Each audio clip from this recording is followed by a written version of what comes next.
Just got a quick little update about a couple of things I'm doing to my R154 shifter while it's out. The first thing is this little brass Kazama bush. I got that through JDM Restoration. I think he's got an eBay shop as well.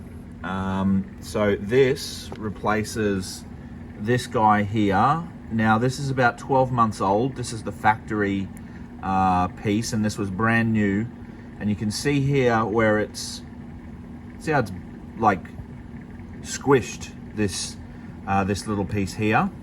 So that's why Kazama Auto make this brass type bushing here. So that's for that piece there. We're going to replace that. And then the other thing is these solid mount bushings. So those ones go in there. I've got to press out the old rubber ones. You can see it all bendy.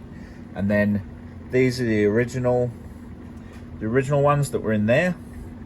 And I've got to drill out just here because this won't fit. So I'm going to measure the surfaces on this one versus this one, and also in there, drill that out and press these other bits in. And those are my little hop-ups for my R154 remote shifter.